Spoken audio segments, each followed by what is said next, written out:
두뇌학자 홍양표 박사의 인간 수업 미드스트 대학교 두뇌상담교육학과 주임 교수 홍양표 박사님 자리해 주셨습니다. 할렐루야 박사님 안녕하세요. 안녕하세요. 반갑습니다. 반갑습니다. 네. 그리고 새그린 유치원 김정혜 원장님 안녕하세요. 반갑습니다. 네, 반갑습니다. 와, 네. 자 좋은 엄마 되기 10계명 박사님 벌써 오늘 그 마지막 계명 10계명의 시간입니다. 아쉬워요. 옆에 아쉽습니다. 계셔도 너무 든든했는데. 우리 김정혜 원장님 10주간 야, 잘 달리셨습니다. 정말 잘 달려오셨고 그리고 이렇게 열정을 내고 시간을 내고 정말 또 귀한 말씀을 박사님 많이 네, 주셨죠. 그러면 제가 볼 때 저희가 짚지 못했던 그렇죠. 그런 정말 중요한 포인트를 짚어주시고 또 하나는 현장 경험이 많으시니까 그러니까요. 이론적인 아닌 현장적인 탁탁 포인트가 정말 압도적이었습니다. 우리 소감이 좀 어떠세요? 벌써 이제 10주 차입니다. 저도 또 이런 시간들이 허락돼서 지난 시간을 약간 되돌아볼 수 있는 시간이 돼서 되게 좋았고요.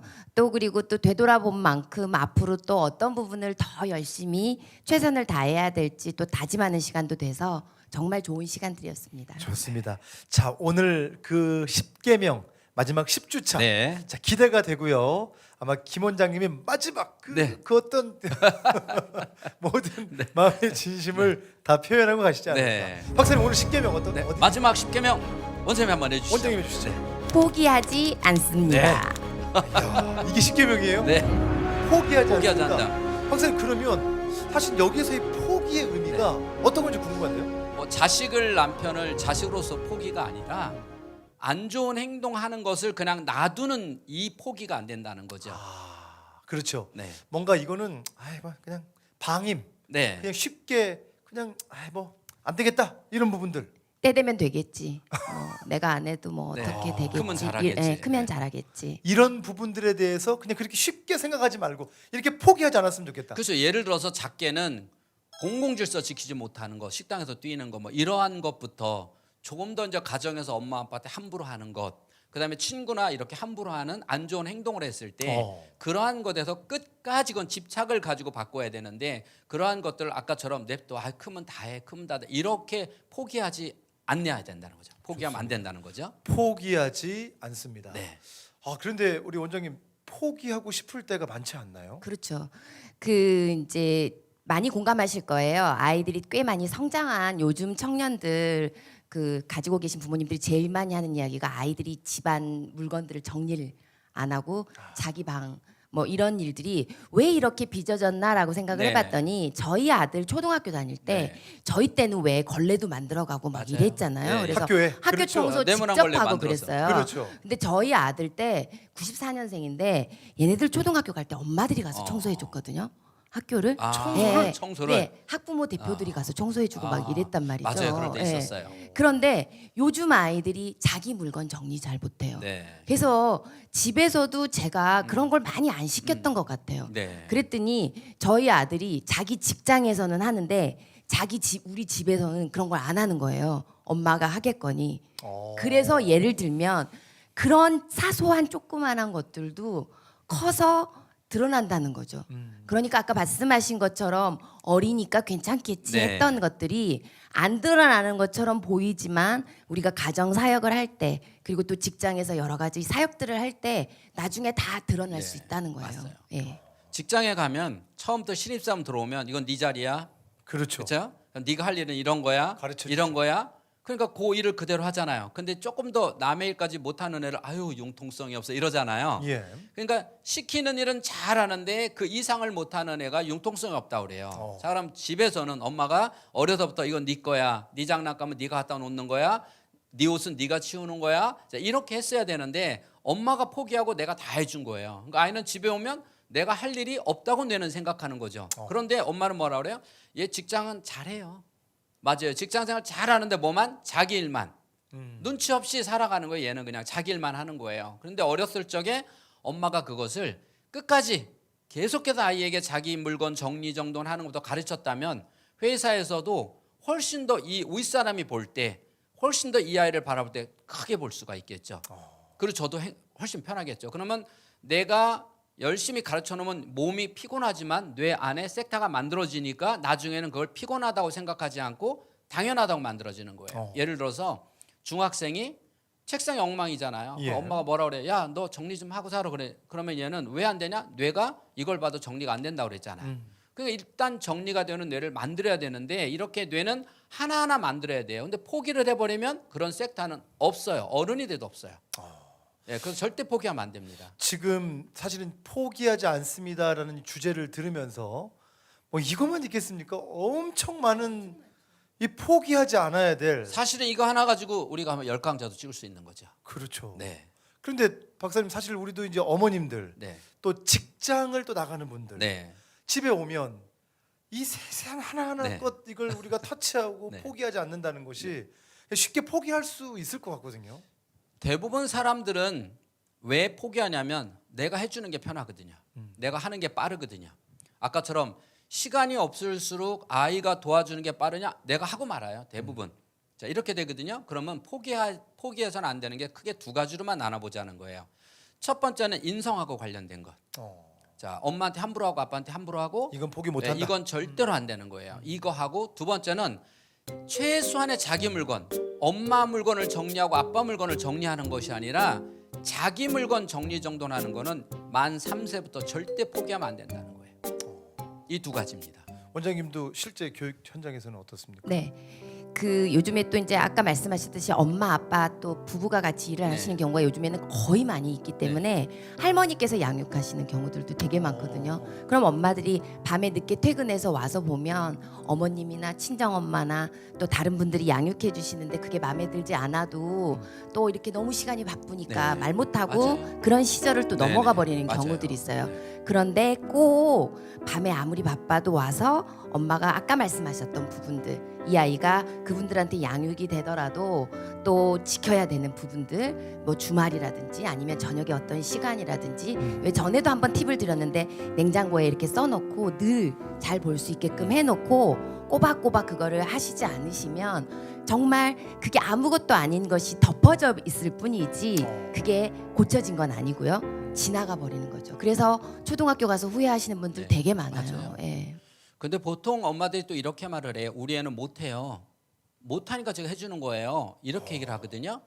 그건 뭐하고 똑같냐면 유치원에서 아이들이 이제 장난감 갖고 놀잖아요. 근데 선생님이 예를 들어 피아노를 딱 정리정돈 피아노를 딱 치우면 치잖아요. 그럼 애들이 다 정리를 해요. 자, 유치원에서는 잘하는데 왜 집에서는 못해요? 그러니까 집에서는 안 하는 거예요. 예, 해주는 사람이 있으니까. 못하는 게 아니라 안 하는 거예요. 자, 유치원에서 밥 먹을 때 김장 같은 거 이제 옛날 보면 이렇게 김장 담기 하잖아요. 그 매운 거 먹어야 안 먹어요? 다 먹어요. 먹어요. 다 먹어요. 근데 집에서는 안 먹어요. 못 먹는 우리 애는 매운 거 못 먹어요. 아니에요, 안 먹는 거예요. 왜 얘가 유치원에서 너무 잘하는데 엄마만 보면 울어요. 그러니까 유치원은 막 어른스럽게 하다가 엄마만 보면 애기처럼 해요. 예. 그럼 이건 무슨 말일까? 지금 엄마는 얘를 애기로 만들고 있다는 거 아니에요. 오히려 엄마를 보면 더 의젓하고 더 잘해야죠. 근데 대부분은 엄마를 보면 애기처럼 행동을 해요. 그러니까 집에서는 애기처럼 못하는 애, 애기처럼 못 먹는 애로 지금 부모가 만들어가고 있다는 거예요. 근데 원에서 잘한다는 깜짝 놀래요. 그러니까 얘는 원에서만 잘하는 아이. 이렇게 되는 거죠. 원에서만 잘하는 아이. 문제가 있는 이런 거죠. 아이들 많아요. 예, 많죠. 아니 그런데 저도 부모로서 원에서 잘한다고 하고 뭐 학교에서 잘한다고 하면 됐어 그거면 돼 네. 이렇게 마음 갖기가 아주 쉬울 것 같은데. 근데 가정에서가 정말 중요하고 이게 왜 격차가 점점 벌어지면 안 되냐면 아이들도 두 가지 얼굴을 가질 수 있다라는 거죠. 그러니까 밖에 나와서는 애를 더 많이 써야 되는 거예요. 에너지를. 집에서 그런 게 습관되면 밖에 나와서 그냥 쉽게 하면 되는데 그렇죠. 밖에 나와서는 선생님한테도 말 잘 들어야 되고 그러니까 훨씬 더 많은 에너지를 써야 되고 그럼 이 아이는 계속 자라면서 성장하면서 계속 밖에 나가면 에너지를 많이 써야 되고 집에 오면 아예 마음대로 해야 되고 그 가장 이렇게. 소중하고 사랑하는 사람한테는 에너지를 잘 안 그렇죠. 쓰겠네. 예, 예. 그렇죠. 우리가 그런 실수를 되게 많이 범할 수 있는 왜 옛날 아빠들 많이 그러시잖아요. 밖에 나가서는 정말 그렇게 하시고 집에 오면 아무것도 안 하시고 근데 이제 점점 그렇지 않아야 된다는 거죠. 우리 아이들을 그렇게 키워야 한다는 거죠. 이게 잘못돼 버리면은 성격적인 부분에서도 집에 들어오면은 긴장이 느슨하거나 아니면 어떤 잘못된 습관적 그래서 바깥에서 다른 사람한테는 정말 너무 천사처럼 잘하다가 집에만 오면 짜증 부리고 예민해지고 이런 애들 되게 많잖아요. 많아요. 친구들한테는 네. 잘하다가 집에 오면 엄마한테 함부로 하고 자, 이런 아이들 이게 괜찮냐는 거예요.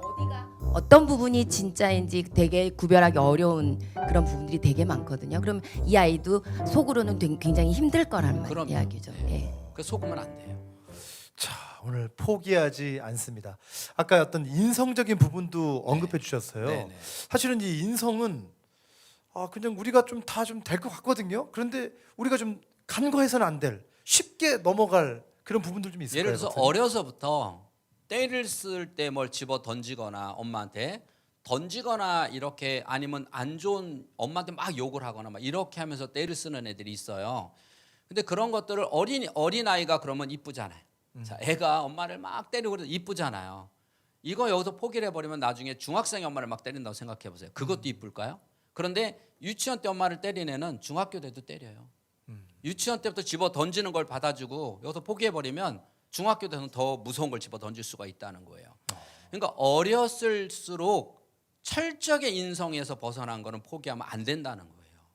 그리고 이제 커서는 한 번씩 그럴 수도 있어요. 그렇죠? 한 번씩 커서는 못된 행동 할 수 있지만 그럴 때는 불러다가 차분하게 이제 이야기도 들어보고 그러면 이해가 되지만 어렸을 적에 이게 습관적으로 이게 길들여진 아이들은 커서 안 좋은 행동을 인성이 안 좋은 행동을 습관적으로 한다고요. 그럼 이거는 사회의 어떤 문제, 즉 내 아이만 문제가 있으면 되는데 아이가 문제가 있는 거를 주변 사람이 애 좀 잘 케어 좀 해주세요. 그럼 내 아이인데 왜 당신이 뭐라 그래?라고 하는 사람들 많잖아요. 내 아이 내가 키우는데 근데 얘가 혼자 사는 게 아니잖아요. 사회생활 하는데 남한테 피해는 안 줘야죠. 근데 얘가 이렇게 크면 반드시 다른 사람에게 피해를 준다는 거죠. 그렇기 때문에 어려서부터 피해를 남한테 의로움을 줘도 현찮은데 피해를 주고 살면 되겠어요? 근데 그게 어렸을 적에는 다 이뻐 보인다는 거예요. 그래서 포기할 수가 있다는 거죠. 자, 오늘 포기하지 않습니다. 좋은 엄마 되기 10계명 여러분 포기하지 않으시죠? 네, 아침에 이렇게 이른 시각 또 방송 들으시면서 어떠세요? 그래 나 포기하지 않겠다. 참 짧은 시간에 우리가 많은 말씀 이렇게 드리고 있는데요.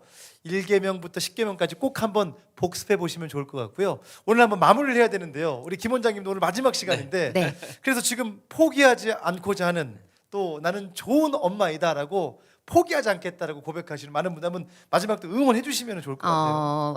막 좋은 엄마가 되려고 노력을 하시는 것보다 먼저 오늘 거울을 보고 얼굴을 한번 본인 얼굴을 한번 보시면서 요즘에 너무 예쁜 사람들 많잖아요. TV 보면 그래서 막 눈도 예쁘게 하려고 하고 막 다들 얼굴 예쁘게 하려고 하고 막 이런데 실은 우리가 살다 보면 그 사람 눈이 안 이뻐서 기분 나쁜 게 아니라 그 사람 눈빛이 별로 좋지 않아서 기분이 별로 좋지 않고 또 그 사람 입술이 안 예뻐서 기분이 나쁜 게 아니라 그 사람 말투가 싫어서 우리가 상처를 받거든요. 그래서 내가 우리 아이한테 어떤 눈빛을 보내고 있는가 그리고 내가 우리 아이한테 어떤 말투를 하고 있는가 그래서 어떤 되기도 정말 중요하지만 내가 지금 현재 어떤 모습인지를 잘 거울로 비춰보시고 또 그리고 기도도 하시고 앞으로 되어갈 방향을 계획을 세우시면 아마 기도하시면 반드시 여기에서 말씀하시는 것들을 각 가정에서 이루어내시라고 봅니다. 아멘, 좋습니다. 박사님 우리가 10주간 좋은 엄마 되기 10계명 네. 해주셨는데 우리 김 원장님 오늘 축복해 드리면 좋을 것 네, 같아요. 감사합니다. 그동안에 쭉 제가 함께 보면서 옆에서 보면서 참 훌륭하신 원장님이시고 아내다 대단하세요. 이렇게 느껴왔는데 네. 또 방송을 하면서 확실히 그 역시 내가 사람 잘 봤구나 느꼈습니다. 그래서 우리가 너무 풍족하고 함께 그러니까요. 해주셔서 감사합니다. 그러니까요. 10주간 또 느낌이 어떠셨어요? 저도 좋았어요. 새롭고 그리고 또 뭐 유튜브에 나와서 네. 사람들이 연락도 오고 할렐루야. 그래서 네. 더 열심히 살아야 되겠다 네. 할렐루야. 생각했습니다. 여러분 우리 김 원장님은 전도 왕이세요. 그 얘기 하지 말라고 그 얘기 그랬잖아요. 이거 편집을 해야 되나? 전도 잘하는 분. 전도자. 전도에 네, 네, 대해서 네, 상당히 네. 열정이 하나님께서 있으신 분인데 특별히 은혜를 주셔서 네. 제가 전도를 볼 때 많이 나중에 우리 했습니다. 전도의 현장에서 네, 또 네, 만나지 네. 않을까 그러시죠. 생각을 해봤습니다. 네. 오늘 다시 한번 감사하고요. 두뇌학자 홍영표 박사의 인간 수업 좋은 엄마 되기 10계명 여기서 인사를 드리겠습니다. 여러분 꼭 1계명부터 복습해 보시고 오늘 10계명 많은 분들에게 이 영상을 공유해 주시기 바랍니다. 지금까지 두뇌학자 홍영표 박사님 그리고 새그린 유치원 김정혜 원장님과 함께했습니다. 고맙습니다.